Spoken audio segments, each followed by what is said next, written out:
malu sikit nak buat, but I will still do it because I know I can.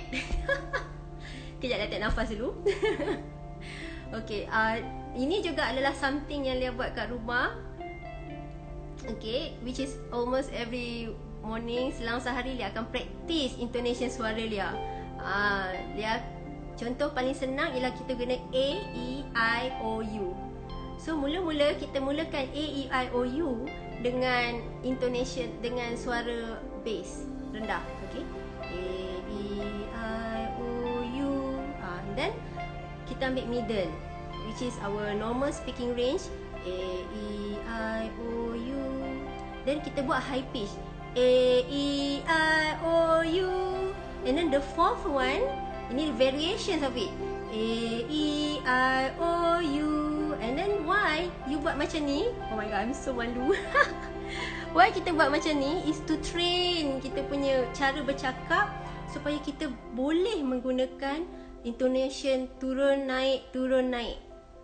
Because bila kita bercakap dengan orang lain dan kita monoton, dia akan membosankan. So kita kena ada intonation. Time sedih, kena suara kita menurun. Time kita happy, kena bersemangat. Okay. So ini contoh-contoh. Kalau kata bila kita buat need analysis tu, kita find out kepada klien kita lebih, priority dia lebih ke arah retirement. Then kita kena invoke, kena tanya soalan-soalan. Okay, Encik Ahmad, tadi based on my need analysis tadi, I understand that Encik Ahmad punya priority adalah lebih kepada retirement. Betul tak? Sekejap, tersangkut sekejap. Okay, so lebih kepada retirement. So Encik Ahmad, Encik Ahmad pernah imagine tak? Okay, I'm a visual person, so I tend to use word like imagine, see, look, kan? So Encik Ahmad pernah imagine tak the kind of retirement yang Encik Ahmad nak? Dan kita tunggu dia jawab. You pernah imagine, then kita tanya, you imagine retirement you nanti duduk kat mana? What kind of retirement you nak? You nak retirement you nanti lifestyle dia pergi holiday ke? Kalau dah tak ada COVID lah kan, pergi holiday ke dengan wife you? You pernah macam nampak all the couples ni jalan dengan tangan, romantik kan, anak dah besar. Have you ever thought of having something like that? Okay, kemudian dia pun bercerita. Kita haraplah dia bercerita kan. Daripada situ kita ambil, okay Cik Ahmad, you pernah terfikir tak, in order for you to achieve this retirement, berapa kos dia you kena ada? You pernah terbayang tak? So kita punya job as a consultant ni bukanlah so much as telling our client what they need to know. Ianya adalah lebih kepada kita buat dia berfikir and dia decide sendiri apa yang dia nak. Okay? That's why soalan tu tadi, you pernah imagine tak? Kalau tak pernah imagine, then what to do? Ada setengah orang dia punya dream retirement ialah beli sebidang tanah kat kampung and just live out the rest of the life kat sana, pergi surau dengan isteri, pergi belajar mengaji. Nothing wrong with that, totally perfect. Tapi setengah orang, dia nak retirement dia fly, pergi holiday tak tahun dengan wife, pergi umrah every year dengan wife. Different people different. That's why our job as a consultant is not to tell our client what they want, what they need, but our job is actually to help them derive to the answer to what they want, to what they need, because different people lain. Tapi yang penting masa case preparation ni, kita nak prepare ni, sebelum kita nak propose apa-apa produk, we need to prepare them so that they are ready untuk dengar apa kita nak cakap pasal produk kita. Okay, jadi itu contoh kalau retirement. Seterusnya adalah contoh untuk education.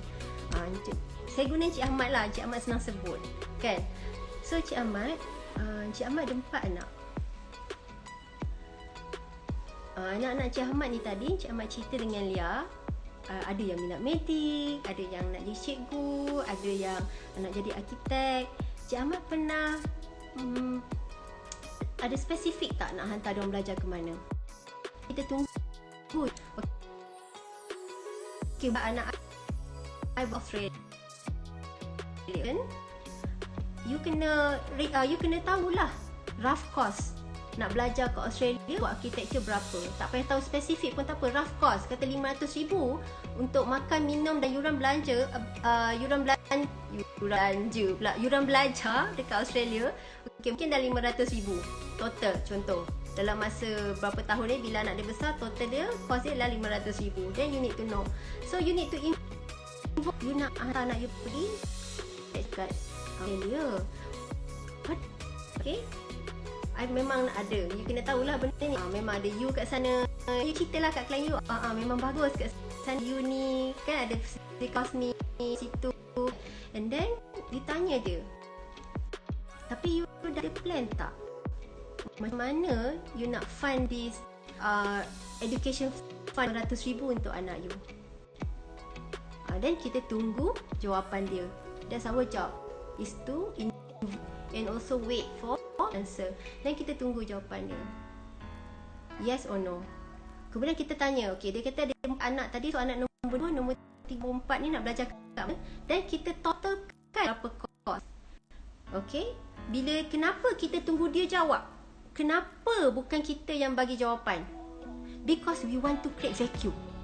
Okay, bila vacuum ni adalah satu kosong, bekas yang kosong, so bila you tuang, benda tu masuk. So we want to create vacuum, so that nanti bila kita bagi information mengenai produk kita pada klien kita, klien ready nak dengar. So bila dia sendiri yang sebut berapa cost, dia sendiri yang sebut nak anda belajar kat mana, dia sendiri yang decide semua tu. Betul tak? Bukan kita agent yang cakap kan? Dia yang bagi tahu kat kita. So bila dia yang bagi tahu, maka telah tercreate satu vacuum kat situ. Kemudian barulah kita proceed dengan kita recommend produk. Bila vacuum dah ada, barulah bila kita bercakap pasal produk, klien ready nak dengar. Sebenarnya step 1 sampai 5 tu adalah prep klien, adalah preparation untuk bagi kita ready nak dengar kita cakap pasal produk. Because kalau kita duduk-duduk, kita terus cakap pasal produk, nampak sangat kita nak menjual, bukan nak consult. Okay? Okay, contoh yang terakhir adalah untuk medical. Medical ni juga a bit sensitive for me lah, a bit sensitive. Kena berhati-hati masa sebut. Okay, tapi it's something yang we know important.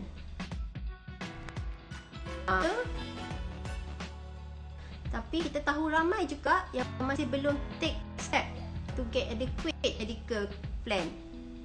So, cara you nak invoke dia, ni kalau Lia lah, Lia bagi contoh, cara Lia nak invoke emotion masa Lia bercakap pasal medical card ni ialah kita kena kalau boleh relate dengan real life situation yang kita hadapi, yang kita pernah lihat. Mungkin bukan sendiri yang lalu, tapi mungkin klien yang lalu, ada family yang lalu. Okay, so macam Lia ada kawan Lia yang lalu. Okay, so Lia pun berceritalah berkenaan dia. Kalau you tak ada orang terdekat dengan you lalu, it's okay, you can take my story, it's a real story anyway. So kawan Lia, anak dia kena critical illness, cancer. Okay, and cancer was aggressive. So Lia pun cerita kat klien Lia. Okay, Lia cakap tapi benda ni you nak pergi mana ni depends on masa Mrs. tadi lah. So ni assuming klien tu dia priority ialah medical card. So selalu Lia akan tanya kat klien dia, Cik Ahmad, kenapa medical card is your priority? Bila Lia bertanya macam tu kat klien Lia, adakah kerana Lia tak tahu kepentingan medical card? No, because again Lia nak klien tu yang sebut sendiri kenapa dia nak medical card tu. Dia yang kena sebut sendiri, bukan Lia yang bagi tahu. So Lia akan tanya kat dia, kenapa medical card is your priority? So Lia akan dengar, again the keyword is dengar dan tunggu jawapan dia. Okay, selalunya mestilah jawapan Lia bagi contoh, jawapan yang selalu dia bagi ialah because nak selesa, because Alhamdulillah we have government hospital, walaupun you tak ada medical card, it's okay, bukanlah it's still okay because kita still ada government hospital. However, most of people masih tak sedar. Ni selalu klien Lassie dia akan cakap pasal sebenarnya government hospital tak semua free. Okay, ni from my own personal experience juga. Mak dia cancer. Okay, so ada setengah treatment tu percuma, Alhamdulillah. Boarding, makan, minum percuma. Tetapi ada setengah ubat, contoh mak pasang stand baru ni, yang percuma tu, even doktor pun dia suggest kalau mampu ambil lah yang berbayar daripada ambil yang percuma. Because yang percuma doktor tu cakap tak berapa tahan, so ambil lah yang bayar. So these are the things yang contohnya klien dia pun cakap. Dia kata tak semuanya yang kat government hospital tu percuma. That's reason number one. Kedua, we know that banyak orang tak ada medical card. So the waiting list is quite long. Berbanding dengan hospital swasta, as we know, is expensive. So kalau orang tak ada medical card, tak masuk lah. I'm not saying that hospital swasta tak ada queue, ada. Unfortunately ramai orang sakit. Okay, we know that from the total claim of AIA. Memang ramai orang sakit. Tapi the waiting list could be shorter daripada government hospital. Okay, so ni antara sebab-sebab. And of course yang paling general is dia nak selesa. So dia tunggu jawapan daripada klien yang tadi dan dia guna. Betul lah tu kan Cik Ahmad. Kita kalau boleh, na'udzubillah lah, kita tak nak sesiapa sakit kan Cik Ahmad. Kalau boleh nak function, kita kalau boleh, kalau ada family kita yang sakit, kita nak lah boleh tunggu kan. For those yang tak tahu, if you're warded dekat hospital government and not bedridden, family tak boleh tunggu because terlampau ramai, and because we need to give privacy to the patient. So ini cara dia cakap klien dia lah. Dia kata tu Kak Ahmad, kalau na'udzubillah tak sakit, semua orang sihat, but we hope that kalau ada sesiapa yang sakit in our family, will be able to wait. Sorry. Okay, so kita mampu nak bersama dengan dia. Okay, so that's why lah kenapa kita ada, I understand that kenapa ada orang prioritize ambil medical plan. Ini contoh dia bagi tadi ialah contoh nak convey emotion.